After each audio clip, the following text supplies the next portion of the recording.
ಬೆಂಗಳೂರು ದಕ್ಷಿಣ ಜನದ ಆಶೀರ್ವಾದದಿಂದ ಈ ಬಾರಿ ಕೂಡ ಬಹಳ ದೊಡ್ಡ ಬಹುಮತದಿಂದ ಭಾರತೀಯ ಜನತಾ ಪಾರ್ಟಿಯ ಗೆಲುವು ಇಲ್ಲಿ ಆಗ್ತಾ ಇದೆ.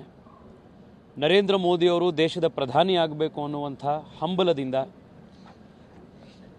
ಮತ್ತೊಮ್ಮೆ ತೇಜಸ್ವಿ ಸೂರ್ಯ ನಮ್ಮ ಸಂಸದನಾಗಬೇಕು, ನಮ್ಮ ಧ್ವನಿಯಾಗಿ ಪಾರ್ಲಿಮೆಂಟ್ನಲ್ಲಿ ನಮ್ಮನ್ನು ಪ್ರತಿನಿಧಿಸಬೇಕು ಅನ್ನುವಂಥ ಒಂದು ಆಶೀರ್ವಾದ ಜನ ಮಾಡಿದ್ದಾರೆ. ಒಬ್ಬ ಯುವಕನ ಮೇಲೆ ಇಷ್ಟೊಂದು ಪ್ರೀತಿ ವಿಶ್ವಾಸ ಇಟ್ಟು ಸ್ವಂತ ಮಗನಂತೆ ಆಶೀರ್ವಾದ ಮಾಡಿರುವಂಥ ಕ್ಷೇತ್ರದ ಜನಕ್ಕೆ ನಾನು ಅತ್ಯಂತ ಕೃತಜ್ಞತೆಯಿಂದ ಅವರಿಗೆ ನಮಸ್ಕಾರಗಳನ್ನು ಕೃತಜ್ಞತೆಗಳನ್ನು ಸಲ್ಲಿಸ್ತಾ ಇದ್ದೇನೆ.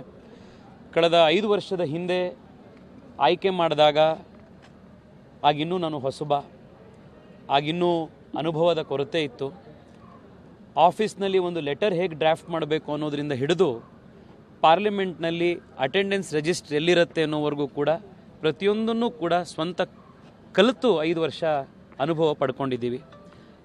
ಈ 5 ವರ್ಷ ಮೊದಲ ಅವಧಿಯ ಅನುಭವದ ಜೊತೆಗೆ ಜನರ ಆಶೀರ್ವಾದದ ಜೊತೆಗೆ ಹಿಂದಿನ 5 ವರ್ಷ ಮಾಡಿದಷ್ಟು ಪರಿಶ್ರಮದ 10 ಪಟ್ಟು ಪರಿಶ್ರಮ 10 ಪಟ್ಟು ತತ್ಪರತೆಯಿಂದ ನಾನು ಕೆಲಸ ಮಾಡ್ತೇನೆ.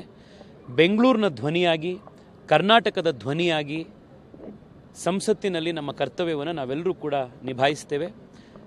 ಇಡೀ ರಾಜ್ಯದಲ್ಲಿ ಭಾರತೀಯ ಜನತಾ ಪಾರ್ಟಿಯ ಪರವಾಗಿ ಜನ ಮತದಾನ ಮಾಡಿದ್ದಾರೆ. ಬಹಳ ಒಳ್ಳೆ ಪ್ರತಿಫಲದ ನಿರೀಕ್ಷೆ ಕರ್ನಾಟಕದ ಮತದಾರರು ಇವತ್ತು ನಿರೀಕ್ಷೆ ಹುಟ್ಟಿಸಿದ್ದಾರೆ. I am very confident of a very big victory. Sir, ನೀವು ಯುವ ಮೋರ್ಚಾ ರಾಷ್ಟ್ರೀಯ ಅಧ್ಯಕ್ಷರು ಕೂಡ ಈಗ ಹೇಳಿ 300 ದಾಟ್ತಾ ಇಲ್ಲ, ಇನ್ನು 400 ಅಂತ ಹೇಳಿ ನಿಮ್ಮ ಟಾರ್ಗೆಟ್ ಇತ್ತು. ಸದ್ಯಕ್ಕೆ ಏನು ಅನ್ಸುತ್ತೆ ನಿಮಗೆ, ಎಲ್ಲಿವರೆಗೆ ಆಗ್ಬೋದು? ಮೇಡಮ್, ಇವತ್ತು ನಿಮಗೆ ಗೊತ್ತಿದೆ ಲೋಕಸಭಾ ಚುನಾವಣೆಯ ಕೌಂಟಿಂಗ್ನಲ್ಲಿ 15ರಿಂದ 20 ರೌಂಡ್ಗಳಿರುತ್ತೆ. ಈಗ ಇನ್ನೂ 4ನೇ ರೌಂಡ್ ಕಂಪ್ಲೀಟ್ ಆಗಿದೆ ದೇಶದ ಎಲ್ಲ ಕಡೆ. ಇನ್ನೂ ಇನಿಷಿಯಲ್ ಟ್ರೆಂಡ್ಸು ಸುಮಾರು 290 ಕ್ಷೇತ್ರಗಳಲ್ಲಿ 10ರಿಂದ 15 ಸಾವಿರದಲ್ಲಿ ಅಂತರಗಳು ಡಿಫ್ರೆನ್ಸ್ ಇದೆ. ಆದ್ದರಿಂದ ಇನ್ನೂ ಒಂದು 2-3 ಗಂಟೆಗಳ ಕಾಲದಲ್ಲಿ ಒಂದು ಕ್ಲಿಯರ್ ಪಿಕ್ಚರ್ ಸಿಗುತ್ತೆ. 100ಕ್ಕೆ 100 ನರೇಂದ್ರ ಮೋದಿಯವರು ದೇಶದ ಪ್ರಧಾನಿ ಆಗ್ತಾರೆ, ಬಹಳ ದೊಡ್ಡ ಬಹುಮತದಿಂದ ಪ್ರಧಾನಿ ಆಗ್ತಾರೆ. ಕಳೆದ 10 ವರ್ಷ ದೇಶವನ್ನು ಯಾವ ರೀತಿ ಮುನ್ನಡೆಸಿದ್ರೋ ಅದೇ ರೀತಿ ಮುಂದಿನ ದಿನಗಳಲ್ಲೂ ಕೂಡ ದೇಶವನ್ನು ಅವರು ಮುನ್ನಡೆಸ್ತಾರೆ. ಇದರಲ್ಲಿ ಯಾವುದೇ ಸಂಶಯ ಇಲ್ಲ. ಕರ್ನಾಟಕದಲ್ಲಿ ಒಂದೇ ಒಂದು ಸೀಟ್ ಇತ್ತು ಕಾಂಗ್ರೆಸ್ ಸರ್, ಬಟ್ ಈ ಸಲ 10ರಿಂದ 11 ಜಾಸ್ತಿ ಆಗ್ತದೆ. ಇನ್ನೂ ಇನಿಷಿಯಲ್ ಟ್ರೆಂಡ್ಸ್ ಇದೆ. ಇನ್ನೊಂದು 2-3 ಗಂಟೆಗಳಲ್ಲಿ ಎಲ್ರಿಗೂ ಪಿಕ್ಚರು ಮತ್ತಷ್ಟು ಕ್ಲಾರಿಟಿ ಬರುತ್ತೆ.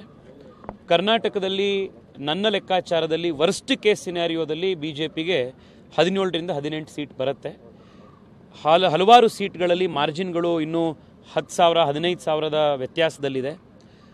ಯಾವುದೇ ಸಂದರ್ಭದಲ್ಲೂ ಅದು ಬದಲಾಗ್ಬೋದು. ಇನ್ನೊಂದು 2-3 ಗಂಟೆಗಳಲ್ಲಿ ವ್ಯತ್ಯಾಸ ಮತ್ತೆ ಸ್ಪಷ್ಟ ಆಗುತ್ತೆ. 1 ವರ್ಷದ ಹಿಂದೆನೇ ಸರ್ಕಾರ ಅಧಿಕಾರಕ್ಕೆ ಬಂದರೂ ಕೂಡ ಒಂದೇ ವರ್ಷದ ಒಳಗಡೆ ಇಷ್ಟೊಂದು ಜನಪ್ರಿಯತೆ ಕುಗ್ಗಿರೋದು ಕೂಡ ಕಾಂಗ್ರೆಸ್ಸಿಗೆ ಅವರ ಆಡಳಿತಕ್ಕೆ ಹಿಡಿದಿರುವಂಥ ಒಂದು ಕನ್ನಡಿ. ಇನ್ನೊಂದು 3-4 ಗಂಟೆಗಳಲ್ಲಿ we will have more clarity.